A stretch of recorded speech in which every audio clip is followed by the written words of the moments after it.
Aliens have invaded Earth, and they're not here to play. No, they're here for our resources, our planet, and maybe even you. In this episode, I'm going to take you through what would happen during the first 48 hours of an alien invasion. Yeah, all the way from first contact to what the world looks like at the end of 2 days. And trust me, it's not going to be pretty. Or maybe it could be a beneficial relationship. Maybe these aliens would want to cooperate with us. Well, I guess we'll have to watch to find out. Hour 1. The first thing that would happen, even before the full-on invasion starts, would be us picking up an extraterrestrial signal from space. This would likely be detected by the Search for Extraterrestrial Intelligence, or SETI. This is the organization constantly scanning the skies for sounds and signals out in the cosmos. Once a signal is found, the research team would determine whether or not it's coming from an alien source. They compare the signal to other natural sources found in space. Normally, the research team finds one of these signals and determines if it's something like a star or a pulsar or another celestial object. But this time, it's something very different. It's an entire alien race. Once the signal is confirmed to be aliens, the scientific community and world governments will be notified. The first nations to be alerted will be the United States, Russia, and China, since they all have space capabilities.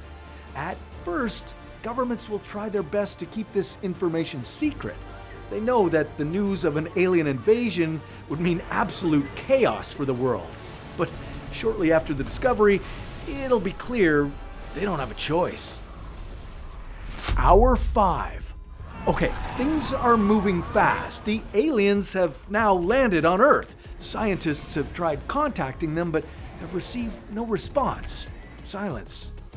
What could they possibly want?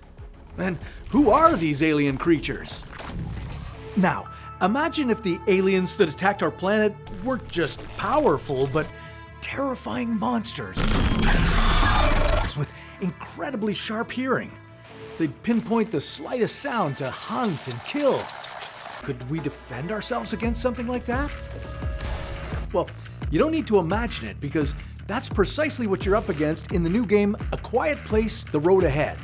This single-player horror adventure is out now on Steam, PlayStation 5, and Xbox XS. And it drops you right into a world where one wrong noise could mean the end. Set over 100 days after these alien creatures have invaded, the game follows Alex Taylor, the protagonist who's trying to survive in this brutal, silent world. I like how they've built realistic stress into the story. Think about it. If society really broke down like this, any health issues you have would make things even more challenging. Alex, for example, has asthma, and she needs to use inhalers to breathe, which aren't known for being silent. That adds a whole new layer of danger. As Alex, you'll use your engineering skills and sonic expertise from your days as a music student to get through this world. But you need to stay as quiet as possible. These creatures are always listening. Make too much noise and it's game over. Here's the kicker. The game has a microphone noise detection feature. It picks up sound from your actual mic, so if you scream in real life, you're done in the game. So if you're ready to dive into a brand new, heart-pounding adventure inspired by A Quiet Place, well, click on the link in the description below.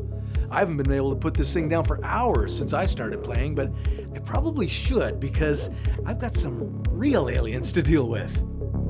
The aliens may present themselves in any number of different ways. Maybe they're humanoid-looking with big eyes and tall bodies, or maybe they look like nothing we've ever seen before.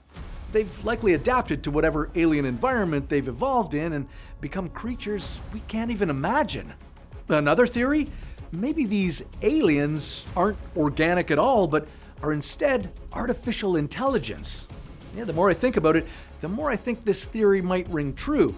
After all, engineering this kind of advanced space travel would take a ton of time, effort, and brain power, something AI happens to be really good at. AI aliens also wouldn't have to worry about the limits that organic life might have. For example, they wouldn't have to worry about whether a planet has the perfect conditions for life like we humans do. They could travel to any old barren planet, harvest it for what it's worth, and move on to the next one. But how would they get here? Well, since we've never seen aliens in our galaxies before this, it's safe to say that this civilization has warp drive technology. They're likely from a star system several light years away. The only way they could get here is with a spaceship that travels faster than light. Okay, but that's not important right now. The aliens are here, hovering right at our doorstep. What's their plan? What happens if they're here to take over? Hour 10. All right, now instead of this being an innocent little alien discovery, it seems that this intergalactic civilization is here to attack Earth. But why? Well, it could be for a number of reasons. Earth is a rich planet with tons of resources, from minerals to fossil fuels and, of course, water. Maybe the aliens are here to harvest that. Or maybe they're simply looking to expand their empire. After all, Earth is a pretty rare and special place. It's one of the only true habitable planets that we know of. These aliens might want to try building up a new race of humans. The aliens would start their attack using whatever spaceships they came with. These would likely be equipped with some advanced alien tech, stuff we haven't even dreamed about. The various military powers of the world would do their best to fight back. They might try fighting the aliens with advanced jets in the sky, but likely there'd be no chance for us humans here. The aliens might have laser beams, nanotechnology, or antimatter bombs. Even though our militaries have had some training for situations like this in the past, it wouldn't be enough. Our technology just isn't nearly as advanced. Our militaries don't stand a chance. Sorry, United States, even with $1 trillion annual military budget, you still can't beat space lasers. Even as we try our best to fight back, complete panic will have taken over on Earth. Governments will be scrambling to think of a plan, and everyone else will be preparing for what's to come. Hour 12.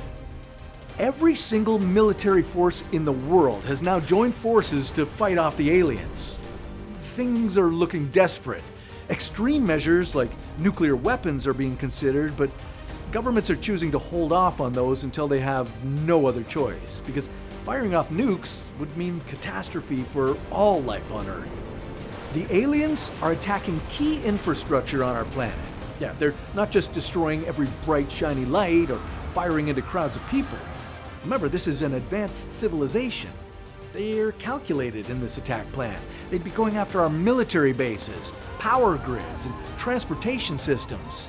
In a matter of hours, the world would go completely dark. We'd have no means of communication, and our ability to fight back would be dwindling. Hour 24.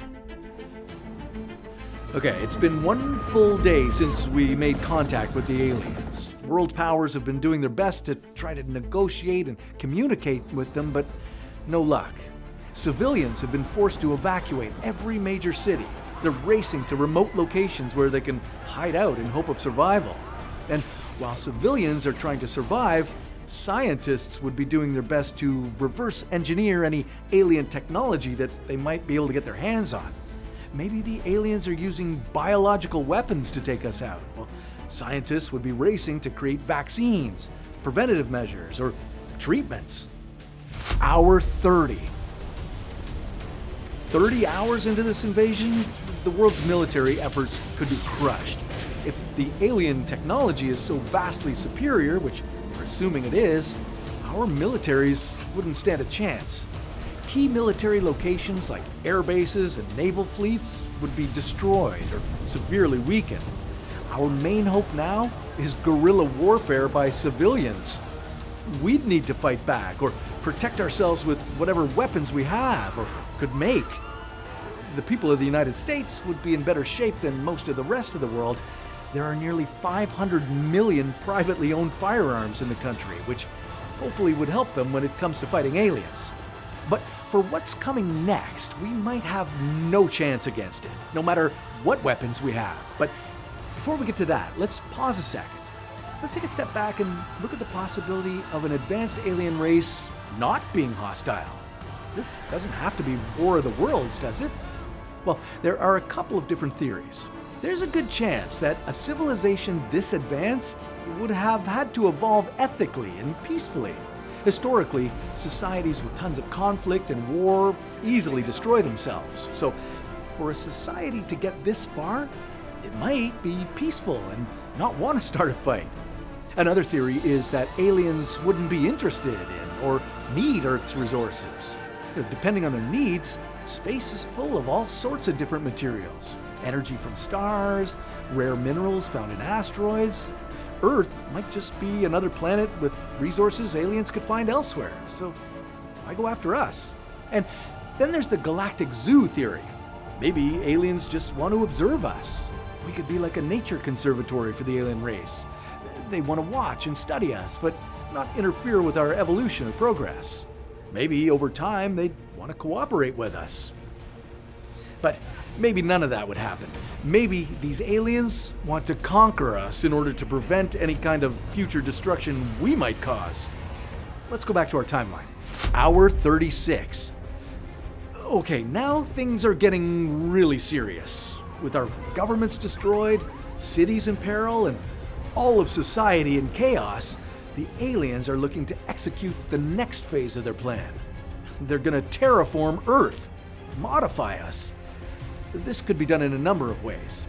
The first thing they might do is alter our atmosphere. Depending on the aliens' needs, they might deploy nanobots to release various gases like methane, carbon dioxide, maybe even ammonia. This change in atmosphere might slowly kill all humans and other life on Earth. But before that happens, aliens might first geoengineer our planet. They could change the direction of the sun by using orbital mirrors, which could significantly affect Earth's temperature, either by making it too hot or too cold. For us, that is. The alien civilization might also want to change or manipulate our oceans. They could release various substances to change the salinity or acidity of the water. Changes like this would affect all marine life and likely all life on Earth. Next, the aliens are feeling even more destructive. They're starting to activate dormant volcanoes and create earthquakes all around the globe, either in an attempt to craft Earth the way they'd prefer to see it, or to get easy access to various resources. Hour 48. Okay, the aliens have officially taken us over. There's no going back. Society has completely collapsed. Billions of humans are still left, but our numbers will dwindle over time. And those of us that are still around are being used for genetic harvesting. The aliens are experimenting on us, testing our bodies and organs.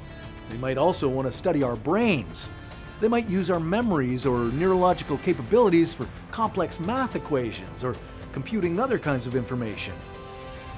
Or maybe they'd just wipe us out in a matter of days, and Earth would be relegated to just being a brown rock floating in space.